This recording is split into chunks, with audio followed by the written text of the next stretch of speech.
California used to be a leader in academic achievement around the world. Today, a majority of its public school students are unable to read or do math at grade level. Dr. Arturo Delgado was the superintendent of the Los Angeles County Office of Education. He gave me an insider's perspective on how education started failing when government replaced family and faith as the engine of society. Most agree that American education is in shambles. I hope this conversation inspires all of us to fix it.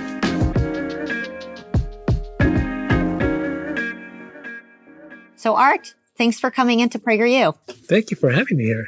Here we are, two educators. I want to say we're still educators, even though one would say maybe we're former educators. Yeah. Why don't we start by having you share your background?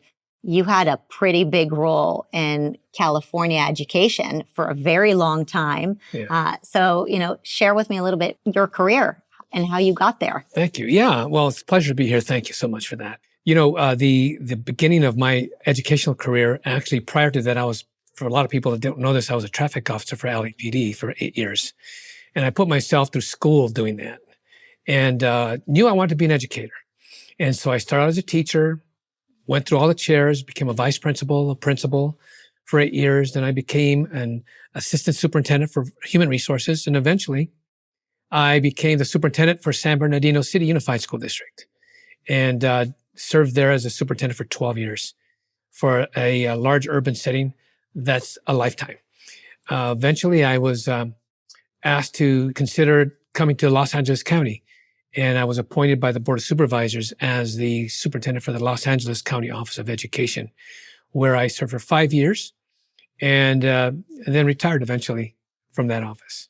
Superintendent, that is a massive job. Can you explain what that office looks like? What's the budget? What's the numbers? What do they actually do?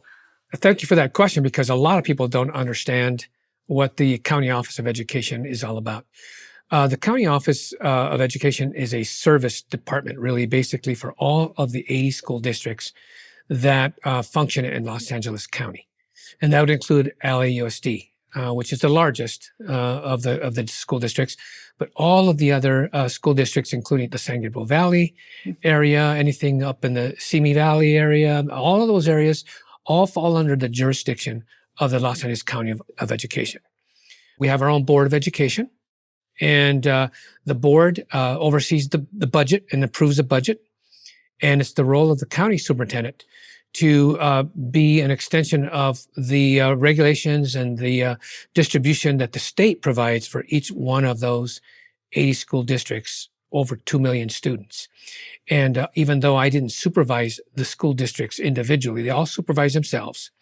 The county office provides services for each one of those districts. Could be staff development, credentialing of teachers, overseeing of their facilities to make sure the facilities are adequate. We provide distribution for all of the payroll of all the school districts in the county. And so and on top of all of that, the County Office of Education had their own programs. They were the overseers of everything that happened with the juvenile court schools. So a lot of people don't know that when a young person is sent to prison, they get sent to juvenile hall, well, they still are required to get an education, a good education. And so we had 17 juvenile court schools at the time. And then we also had 2 comprehensive high schools that were like magnet programs. One was a performing arts high school. We saw some great talented folks come through, kids that were coming were amazing. And then we had a college prep high school. And in these schools, anybody could apply and be accepted into those high schools from anywhere around the county. So that was not relegated to any one area. And so that's what we had, a budget of about $1 billion back in 2011. Since that time, I think the offices has been reduced quite a bit. Anytime a school district needed assistance, the county office was called on. If the state changed their budgets, it was the role of the county office to make sure that districts understood what the implications were for them in their budgets. If a school district was overspending, let's say they gave too high of a raise to their teachers and they really couldn't afford it, it was the county office that would step in and say, you can't afford it. We're not going to approve your last negotiations in your district. We had one particular district, Inglewood, that was then taken over by the state. That was done through the county office. So it was my job as a county superintendent to say, you're not making the changes you need. So therefore, I'm going to need to go to the state and ask for a loan for your school districts, or you're not going to be able to make payroll. And when that happens, the state takes over the school district. So that's triggered by the county office. And so most of all school districts run themselves. They have their own superintendents, they have their own school boards, they have their own budgets, but we are the regulation arm of what happens in the county. And let's say a school district has a charter school that wants to be formed in their school district. The local school district says, no, we're not going to allow the charter. Well, they can appeal that to the county office. We're the first line of appeal. And so the county board then becomes the adjudicator of those kinds of issues. So the county office has a direct relationship with each one of the 80 school districts, even though we don't run them. They run themselves. But we then regulate all that goes on. And if there's anything out of line, we step in. So would you say that the role of the county office of education is to hold LAUSD, for example, accountable, or are the different school districts accountable for how they spend their money and how they educate their students? Is that would be fair. assessment? We're more like a warning track, if you will. If you know anything about baseball, when a baseball player sees a fly ball coming, the baseball field has what they call a warning track, so they can see, the baseball player, when he's running, can see that he's going to run into a wall. The county office is that warning track for school districts. You're going to get yourself, and you're going to run right into a wall if you don't change course, or if you don't slow down, or if you don't change things. And if a school district doesn't change, we're also the one who notifies the state and says, okay, they've hit the wall. You need to come in and take over. Okay, so I have to ask the obvious question, which is California used to be, I think, number one, maybe in the world, but certainly in the United States, when it came to reading, writing, math. Academically, the state used to be very, very strong, and we have seen it go downhill year after year. Given that you're in the seat where you're holding those different counties and schools accountable, what do you think is the reason that we're seeing such deterioration in our education here? And would you agree that there's deterioration? Well, there's definitely a problem. There's a problem. And it didn't start overnight. When I first became superintendent in San Bernardino City Schools in 1999, just before the year 2000, George W. Bush was just elected as president. And if you recall, back in 2000, George W. Bush instituted No Child Left Behind. That was a game changer for a lot of school districts, because up to that point, school districts could make their own goals. They can keep track of their own progress, and it was all localized. When No Child Left Behind came into play, there were some great things that were brought with it. One, it distinguished the number of low-income kids from high-income kids. It took into account low social economics and some of the issues that were hurting poor neighborhoods and so on. It was good in that sense. What the unintended consequence is it established a hierarchy of successful and failure schools. If you're in a poor district, you have a lot of catching up to do, but you're coming out of the gate immediately as a poor performing school district. And the press took a hold of that and had an impact on what school districts would do and how quickly they try to institute new programs. Pretty soon, school districts were flying after any program that was coming off the shelf, trying new things because they were desperate to raise those test scores. Much of it was unsuccessful. That was an unintended consequence, I think, of No Child Left Behind. I was in San Bernardino City Schools. At the time, it was the second poorest urban setting behind Detroit. And so we had a great amount of room to make up. And but we decided slow and steady was better. And so we began to put our money in to people who could help with our number one problem was reading. And then the second problem was math. And so as a result, every year we saw gains from our kids. Were they as good as our more affluent neighbor, which was Redlands, on paper? Well, no. Redlands looked like they always were ahead of us, but our progress was slow and steady. And so 2006 came around. You may recall it was a great recession that took place. Mm-hmm. The funding sources for school districts changed dramatically. As a superintendent back in that time, I had to cut $50 million from my budget. Where do you cut? $50 million in 1 or 2 years' time. You have to make some tough decisions. The only way you make a budget work that way is when you cut people. So the question is, who do you cut? And so we try to make some choices that were tough based on, what protected the programs in the classrooms the most. But we were unable at that point to sustain those tutorial programs, those after-school programs, those other programs that we wanted to do. So that it had an impact on what was going on with our progress. And then finally, COVID came about. And again, it was a game changer because, kids just don't learn as well if they're going to be behind a computer screen.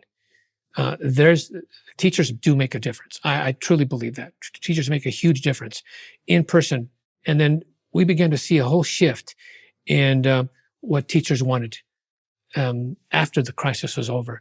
So, and I think that's had a major impact on our ability to recover from the losses that we had during that time. But the numbers of the academic success, or I would say academic regress, have been going down even before COVID.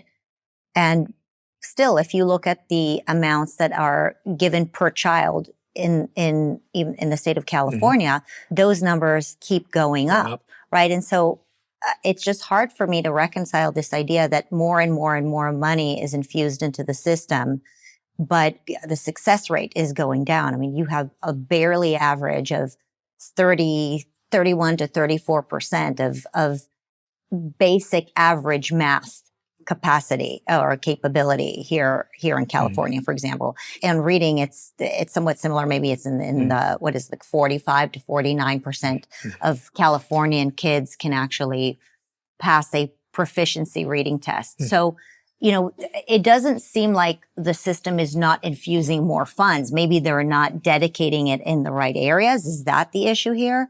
Because there are new programs coming about all the time. There's additional funding that's, funneled, whether it's through the Department of Education, the local departments, money that's going into the unions. Like, additional funds are constantly called on, but we're not seeing it translate into success for our children. I want to quote something that I read recently from this is Andrew Spar, who is the president of the FEA, which is the Florida Educators Association. So basically the unions in Florida, but he's also the vice president of the AFD, the American Federation of Teachers. And so he's in both fronts. And he writes, you attack curriculum, you attack teachers and staff administrators who work in the schools, you deny funding to the schools, and you promote vouchers that benefit a few at the expense of many. Is vouchers the problem? Is choice the problem? I know that you've also spoken a little bit about the charter schools, right? There were some very few charter schools approved in the LA vicinity. I want to understand, why is that? Do you think that is true, that this is what's hurting our schools? Is school choice really the issue here? Is funding the issue here? What is the truth? Yeah.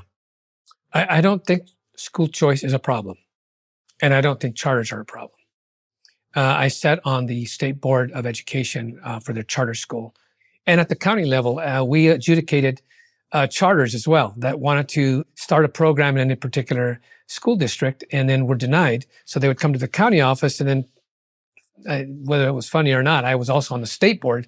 If the county didn't give them what they wanted, they could go to the state board. And of course, there I sat again. So to the dismay of a lot of charter schools that came and said, "Oh, there's that guy again." But charter schools are not the problem. Remember, the charter schools are public schools. They receive public monies. They were specifically designed to provide an alternative in learning style or learning programs, to give some creative expression to how kids learn. And so it is actually a great idea. The problem is that, as I saw as a county superintendent and on the state board, is that anybody thinks that it's a simple thing to start a school. There's nothing to it. And they would come in with very, very poor plans. But so a lot of those schools were denied. But I don't think charter schools are a problem. I don't think that the funding in itself is a problem per se, because you prioritize where you're going to spend that money so that you protect what goes on in the classroom. Mm-hmm. You start getting rid of other things first. When I was in the county office, I had the privilege of having the state finance office, or through their FICMAT, what they call their FICMAT office, came knocking on my door and said, congratulations, Mr. County Superintendent. We're here to tell you that in 2 years, your office is going to be bankrupt. You will not be able to make payroll unless you cut $25 million within the next 2 years. And so one of the things that I did was I contracted an outside agency to do a full assessment of all my staff. And what I found was that we were very top heavy. We had a lot of people on our payroll that were really not serving and taking away from what was going on in the classrooms. Mm-hmm. So we did an early retirement program. 400 people took advantage of the early retirement program. And then I was able to reduce by 70% the people I hired back. Well, that instantly gave me budget now without touching the classroom. And in fact, we put more money into the classroom after that because of it. So you reprioritize. Some of the funding problems have to do with the economy. So if the economy goes down, the amount of funding goes down. It's hard to sustain good programs. It's hard to even start a good program knowing that your funding is going to come down again. And you talk about teachers. Teachers, want to get higher pay just like anybody else wants higher pay.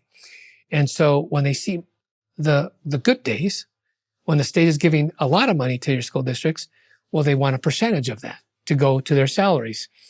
As a superintendent, you're thinking, well, I want the greater percentage of that to go towards my programs. So that's where the negotiations really come into play. And so when I hear a quote like that says, well, you put us down and you want vouchers and you want all of these other things, it's because they're looking after their own interest as a union, which is what their job is, to look after their own interests. And the job of the superintendent is to look after the full interest of everything that goes on. And you have a good relationship with a union, you can accomplish a lot. And I had a great relationship with our union in San Bernardino and a great relationship with our unions in LA County.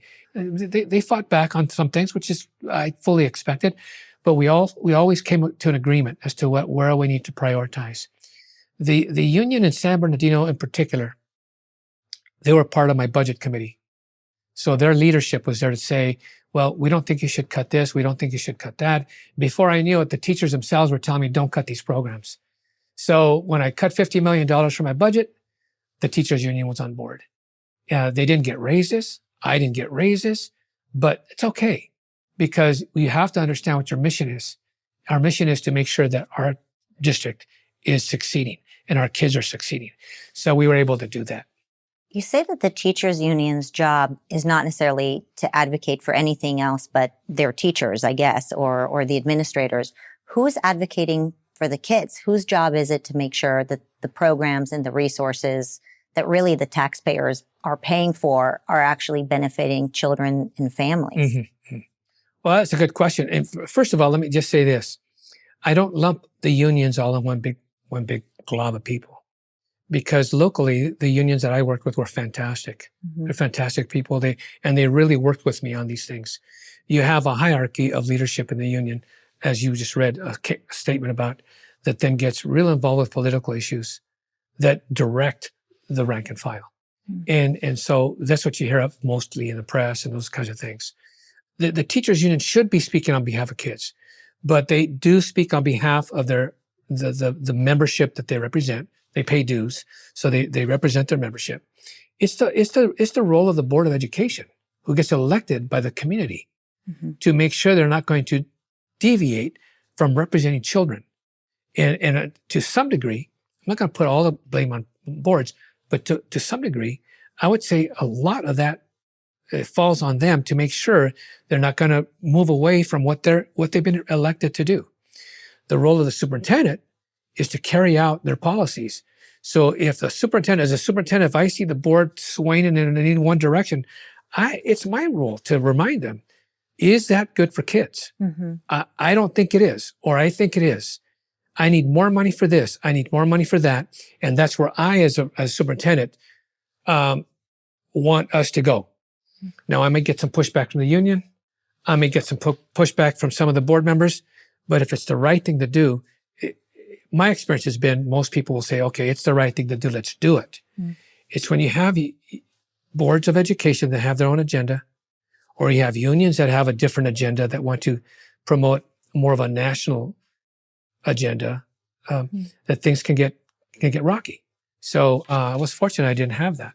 So when the teacher unions negotiated with you, what did they negotiate? Was it mostly just teacher salaries, or is it content of some sort? Did they? I read the NEA, the National Educators Association agenda platform a couple of years ago, and it didn't seem to be focused so much on teacher salaries nor on kids, except for what should be taught to kids. So the examples are, LGBTQ, A+, gender, ideology. There are pieces in there about how we should encourage the stacking of the courts. There are pieces in there about, gun control measures. There are pieces in there about, geopolitical issues, climate issues, all of those things. So I'm just curious, did that type of stuff come across your desk too? Were you involved in all of that? Because as a parent, I'm just trying to understand, how did we get to this point where there are limited resources, right? There's funding and there's a limited resources. And some would argue that too many resources are given, and some would argue that not enough resources are given. Nonetheless, there are resources that need to be spent. And one of the things that you described that you did really well was that you were able to identify what are the most important goals. The most important goals were that these kids can read, they can write, they can pass their math test, proficiency in things that mattered. But if the goals are not that, and the goals are the goals of larger political agendas, like the examples that I had given, then so much of the funding that we're giving are going to go towards that. And you can throw more and more and more money in that direction, but it's not going to solve what parents like me are looking to see solved. Back in 2016, I began to see some changes happening. And it's when you get people in leadership positions that espouse to a different worldview, and they want to promote that worldview, and they're in a position of power, they can then begin to have an influence on those that work under them.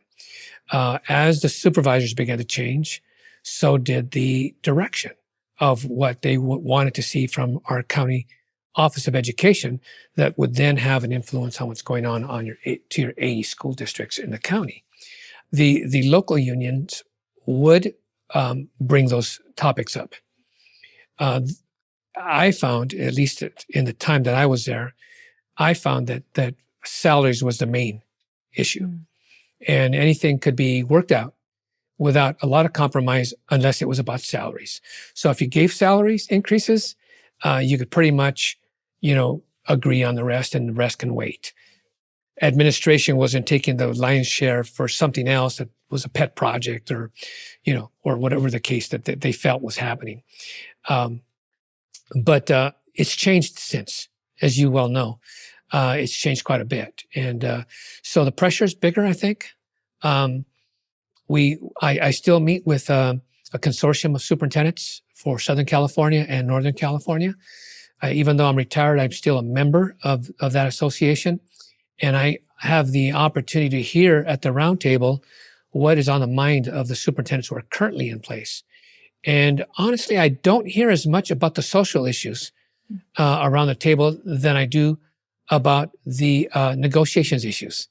How much money are you offering, and what are the teachers asking for? And so that tells me it's still about the money in terms of how the money will be distributed. We are nonetheless seeing some alarming examples of things that are going on around us. We have a teacher in the Jurupa Unified School District who was fired because she refused to go along with some of the gender preference issues that are going on that we're hearing a lot about. Chino Valley Unified School District that's making new policies as it relates to their curriculum, and the governor stepping in and doing things that. So we are seeing an escalation of hands-on from government and from other agencies to try to force what's going on in our schools upon our schools. So it's at that part. I'm glad I'm not necessarily in charge anymore for that reason. Yeah, really, really hard. Yeah. I mean, so I brought some examples that I wanted to show you, and I know, I mean, you probably could have brought another 100 books like these because you're so in it. But these are things that, you know, I've picked up. Our audience has sent in. This is the 1619 Project, Critical Race Theory, basically now teaching children that we're not all created equally. Now that, you know, you should judge people based on their color, last name, etc. This one is an effort to teach literacy through the lens of this anti-racist curriculum, which basically means it's kind of Marxist ideology that if you're teaching literacy, you should make sure that you generate a discussion about racism, again, division, really telling people that if you're born of a certain skin color, you're behind on others. This is the gender. This is an 8th grade reading assignment about gender fluidity that is found in a lot of the schools. 8th grade, 7th, 8th grade. This book, Melissa, endorsed by Scholastic, which I'm sure you're familiar with. Scholastic. Oh, yeah. There is They've been around a long time. A long time. There's an educator in this country who doesn't know Scholastic, so they actually gave them an award. This is a story about a child who was born George, a boy, and very quickly decides that born in the wrong body, wants to be Melissa. If you take a look at the font, what would you say this reading level is? What? 3rd grade, perhaps? Third, 4th grade. I saw it in 5th grade curriculum. So how is this stuff happening when we know that our kids can barely read or do math? How is this making it into the schools? Are the teachers themselves not overwhelmed enough with what it is that they need to teach? And what I've also noticed, these specific examples, they're not separate lessons. So when I was teaching, sometimes there would be these things through social emotional learning. And so they would have time for social emotional learning and all kinds of things would pop up as teachers would just find stuff on the internet to make things interesting. And so discussions. Now it's actually becoming part of literacy. So if you have a literacy hour and you're teaching kids how to read, the books that are used are these kinds of books. How is that happening? Is it a top-down thing? Is it coming from the school districts? Is it coming from the teacher colleges? Is it coming from the makers of the content themselves? Why do you think this is escalating? And also, I agree with you very, very fast. I think we both agree that for a very long time, there have been problems in education. But the type of problems that we're seeing today are at a whole nother level, right? So I'm curious if you have any thoughts as to why is this happening? I do have some thoughts on it. And I need to explain it this way. There's several prongs to this. When I used to speak as a superintendent, I used to go around and talk to people about the institutions that can change the community in one generation's time. And there were 4 institutions. The first is the family institution.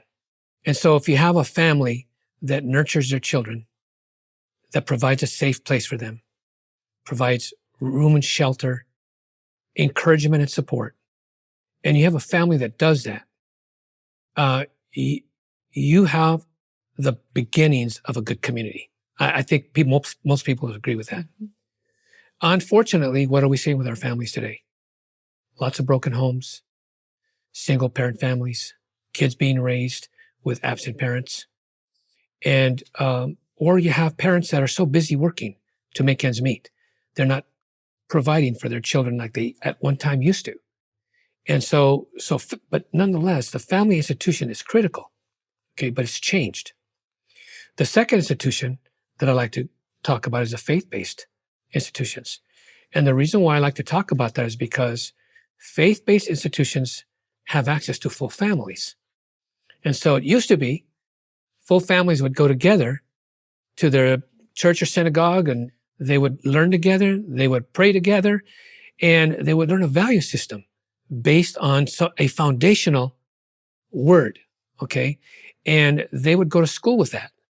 And they would go to play with that.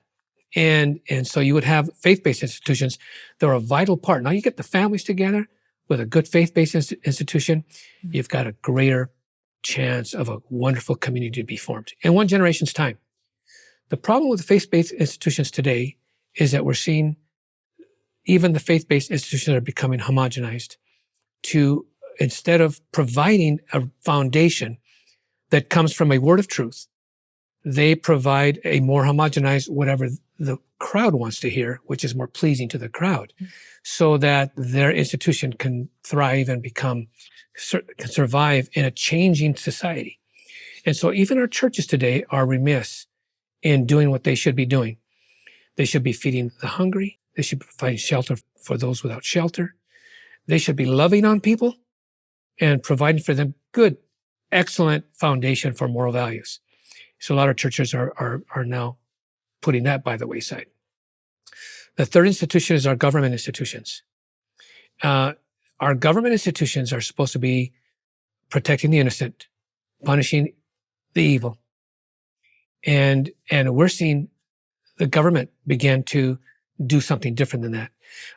The first two institutions were formative because they form our basis for society. The government should be reflective of those first two. But what we're seeing now is that the government now is no longer reflective of what the home wants or what the churches are saying. They are now forming their own value system. And this is where some of the things that you're hearing coming from people of leadership that say, you know, you want to take away this and you want to take away that, whether it's charter schools or whether it's vouchers or what have you, is because there's a push that government should be the answer to everything. And in that sense, government now becomes the formative institution as opposed to reflective of what society needs and wants. And so the fourth one I say is education because I'm an educator. And as an educator, I say education is supposed to support the home. And the parents are the first teachers of what goes on for their kids. And, you know, there's a verse in scripture that says, if you train a child in the way that they should go, when they're old, they won't depart from it. Find that in the book of Psalms. We've kind of lost that in education. What educators are saying now is, no, parents need to trust us. We will tell you what's important. We will show you what the value system is. Well, if the churches aren't teaching the value system, the government is going to be imposing their value system on, and the government pays your education programs. You're going to have a value system that's going to bring these kinds of materials into the picture because we've lost a certain fabric of society.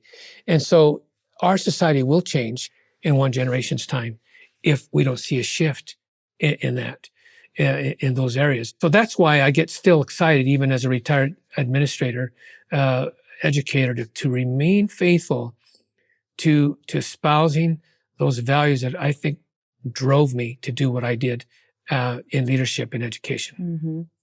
You know, you say education, and I'm an educator too. We constantly say here, education got us into this mess. Only education can get us out. When you talk about these four major catapults for good and for bad in our society, I can't help but go back into my time when I studied education and I got my master's. And I think about like the lessons of Pablo Freire, for example, which really is so contradictory to what you just described. This idea that education should be generative and this idea that children should go to school so that they become young activists. Those are the things that were really laced in what we studied as educators. And now when I look back at it, I look at these things, I hear people like you, I reflect on what my kids are learning and just schools around America in general. I realize that, so many of us as teachers have not heard what you just described as the 4 pillars of what makes for a better society. We mostly heard, well, tell parents that that they can bathe their kids, feed their kids, make sure that they go to sports, and drop them off at school because the government school knows what's best. And that philosophy really does come in many of these education schools that we've been sending our teachers to. I don't think that teachers come out of education schools thinking the way you speak, that we got to strengthen the family, that we need to strengthen the community via religious institutions and the church. I mean, you talk about that element of the church, and the first thing that comes to my mind is, 1962, there was no more prayer in schools. 1963, there is no teaching of the Bible in schools. I must have gone through so many lessons that have taught me that as a teacher, we can't even mention Bible in schools, right? This separation of supposed church and state. And so now there are no more Bibles in schools. Do you think that's part of the problem, that we pulled the Bible out of schools entirely? Well, let me correct one thing, is that the Bibles are not out of schools, and we can have Bibles in our schools. There is nothing that's, in fact, it's encouraged by our California. Even public schools? Even in public schools. The California curriculum standards teach or say that we are allowed to teach the Bible as literature, number one, but to teach the personages of the Bible, who Jesus Christ was, who Paul was. We can teach those things in the school, and that's part of our state curriculum. The problem is, and in terms of prayer, we're a very pluralistic society. And so, what do you say to the Muslim? What do you say to the atheist? What do you say to who want to also then introduce their brand of whatever goes on? So there's a balance that needs to be taking place. But to say that there's a complete separation of church and state is not an accurate statement, because there isn't. Government is not designed to be hostile towards religion. And what we're finding is those that espouse to the separation of church and state often are really saying, you need to take religion completely out of society, which is hostile. And there's the difference. You can't be hostile to faith-based institutions or to kids who want to pray in school, or to the Christian club that wants to form itself, who want to pray at the pole, the flag pole. You can't be hostile, because then the government is impeding the First Amendment, which gives us freedom of religion. And so the key for me, honestly, Marissa, is to stay engaged, to keep people informed of what the government actually is able to do, what you're able to do legally, and to still maintain the letter of the law. And it's not as bad as people think if they just study a little bit closer. So why don't we launch into that? We talked about a lot of problems. Yeah. I might still bring up a few more problems. Okay. But let's talk about some of the solutions that you've come up with, right? I know that faith is something that obviously you're very passionate about, and education is something you're passionate about. So what are you working on? Right. Yes. Well, when I was a public official as a county superintendent, of course, I knew that proselytizing kids was not allowed. I knew that. And so, yet I was a Christian man who wanted to show by example what integrity meant, what honesty meant, and all these other things. And hopefully I was able to maintain that. I survived it for 17 years, so I guess nobody felt I was lying to them about anything. So now, as a retired superintendent, I still come in contact with a good number of educators who espouse to be Christians, or espouse to have some faith background, who want to know, here's what's happening in my school district, and I don't know where to go to get help with this. Or I don't know if I'm allowed to do A, B, or C, and I feel like I'm all alone. I don't know if there's others like me who are asking these questions. And so I was part of a committee once that talked about What's happening in education at this time, and what about the changing morals that are going on, and what do we do about this, at this point in time? And I had one teacher who had an impact on me who said, there's a lot of good things going on right now in our public school setting that people don't know about, and I wish they did, and I wish there was a way for us to get that word out. So that birthed the Association of Christian Administrators and Educators, which is the association that I'm founding, that is designed to network Christians, actually anybody of faith-based background, to understand that they're not alone, and to make it a mission to do three things: to support them, encourage them, and to equip them. And so that's what the ACAE, which is Association of Christian Administrators and Educators, is designed to do, to support them through networking, so they get to know that, hey, I work in LAUSD, but I don't know any other people who think like I think. How do I get a hold of them? Well, the network would help them do that. So that gives them support, and then you can have people throughout California talking to each other and seeing, okay, up here in Northern California, we're doing this. What are you doing down there? And so in that sense, then we're encouraging educators who want to have that solid foundation, and encourage them through not only the networking, but then also linking them to other organizations that are doing great work already ahead of us, that we're not going to do directly, but we can link them and say, just come to our network, and you can simply link to these others that will give you legal help. They'll give you materials besides these that will be substantially teaching good morals and good, wholesome curriculum for kids.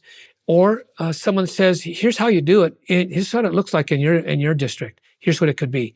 So we would hold seminars to equip them to understand, here's a seminar you can attend. We're going to meet and greet in your area. I'm going to come out. I'm going to go talk to your folks. I'm going to let them know what's happening in Southern California. I'm going to let people in Southern California what's going on in Northern California.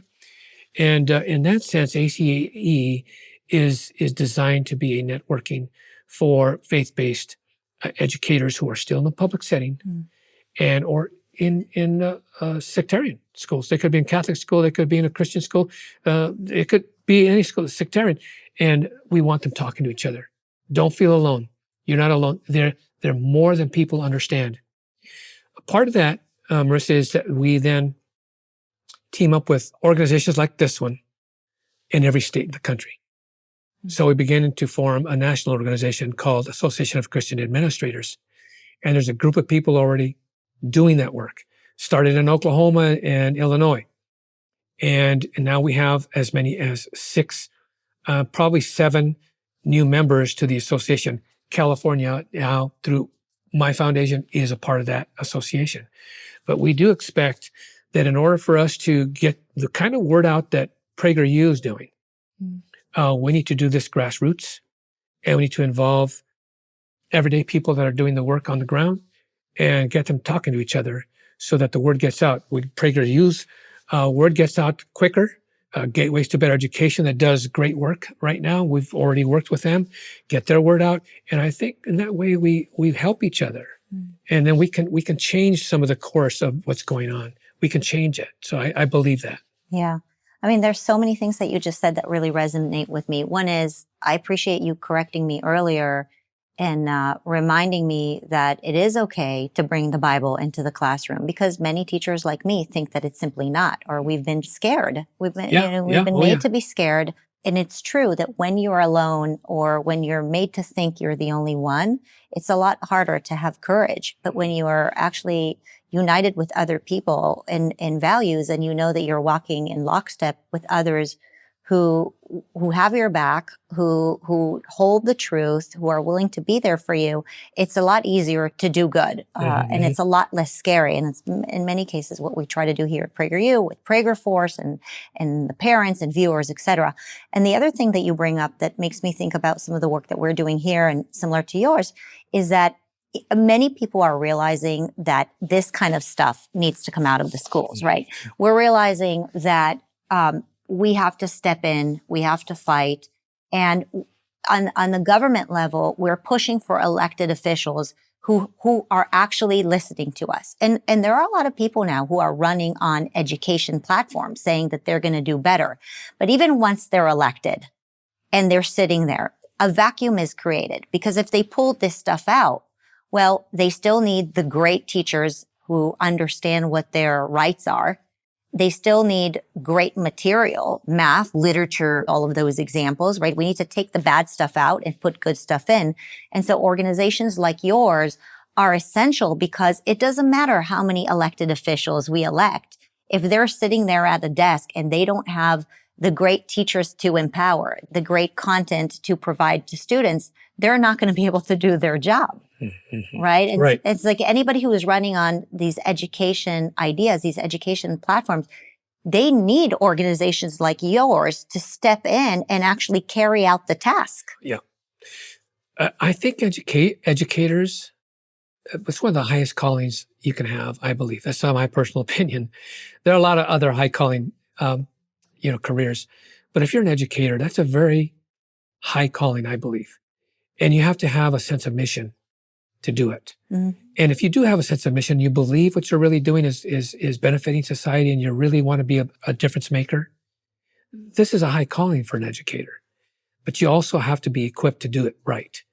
And so where do they get that training from? If they're not getting it from their current institution, well, where can they go to get that kind of training? So we have to equip them to do the right thing.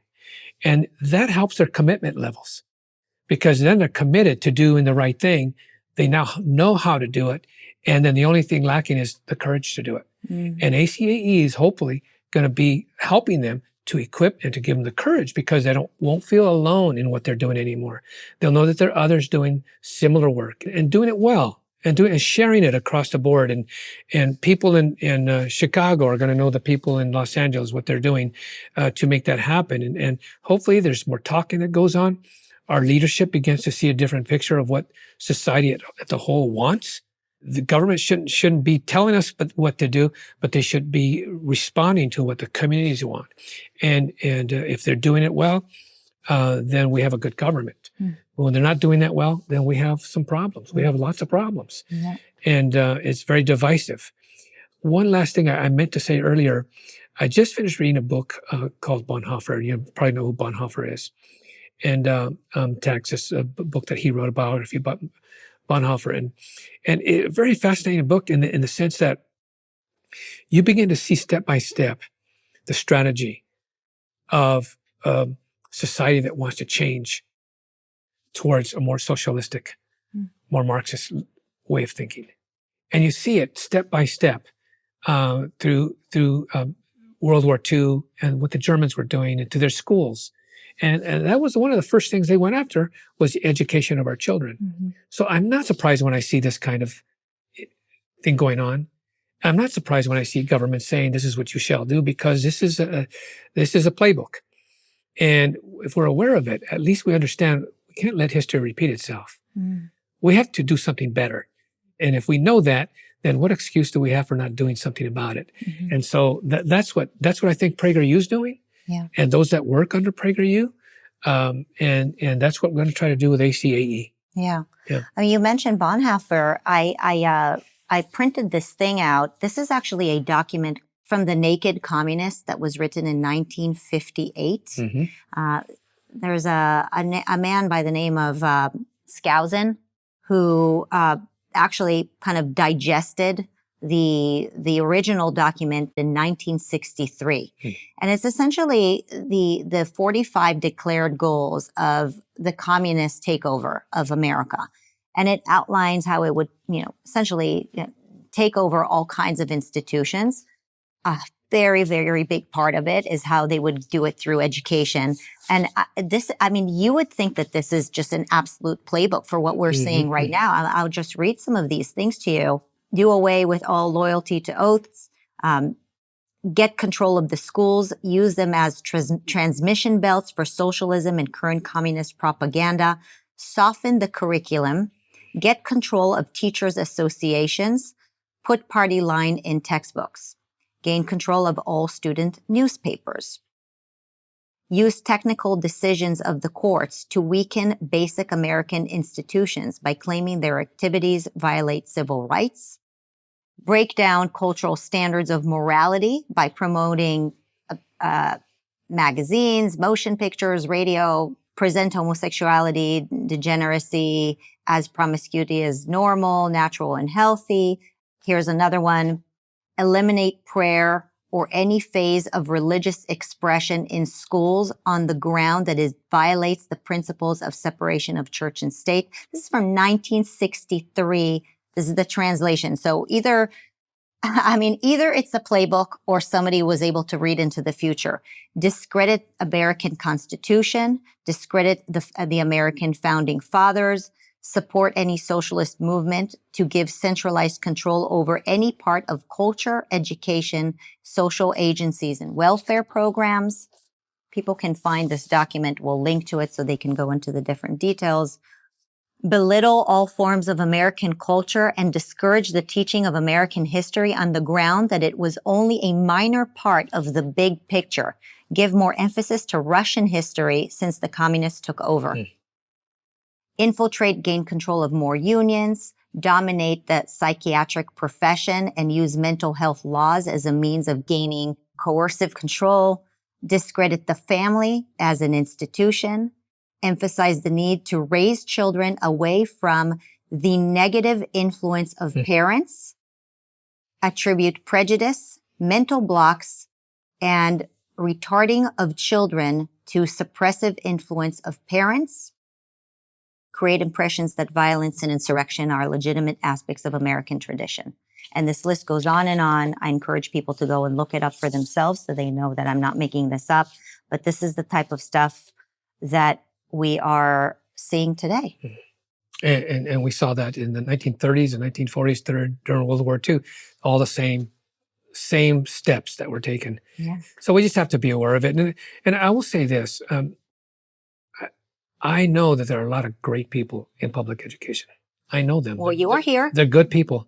But I mean, those that are still on the firing line doing the work that they're supposed to be, our superintendents, when I see them, they're dedicated professionals that want to do great things. They want to do good things. I can't tell you how impressed I am with them. They're very impressive in what they want to do and how they want to go about doing it. Teachers are great. I always love my teachers. They love kids. I mean, the union piece of this, there's some issues there, especially with the leadership and what they're trying to do and the influence that they're trying to do with government and where the money goes and those types of things. But I absolutely loved working with our teachers. I never found them to be disingenuous about what they really want to do. As a man who is a man of faith, our role isn't to condemn and to put them in a bad light. Our job is to love them, but yet, the scripture says to speak the truth in love. And so that's what I hope to be able to do, is to speak the truth in love and have them understand they're not the enemy. And I'm not the enemy either. And we want to do something that's good for society overall. We want to see a generation. I want to see my grandkids thrive, and I want to see their grandkids thrive. So that's what this is about. Same, me too. And I agree. There are many really great teachers out there who are looking for camaraderie. They're looking for great resources, and they're looking to do good for their students, their communities. Many of them are parents too, right? Of course, they're great. And they have been, I guess, held hostage in this bizarre political atmosphere that really the teachers, the children, and the families are not benefiting from. So I'm really glad that you're a fellow warrior for truth. Thank you. And for goodness. And, no matter what type of evil we're fighting, we have to just keep going. And I want to encourage parents to keep the fight. Yeah. Because I am impressed with our parents. They're stepping up. Yeah. And it's our job as parents to hold all of these administrators accountable. Yeah. We need to re-engage our parents. They're not the problem. Yeah. The parents are not the enemy. They are the solution to all of this. And we need to encourage our parents' participation, not discourage them. So I I admire our parents. Yeah. Yeah. Any final advice to parents listening or educators listening, or how did you do such a great job with your son, who I know, happen to know? So, Well, I'll give the credit to my wife because while I was going through my training as to become a teacher, to become qualified, to get my credentials and so on, she was the one that was raising our two. We had two.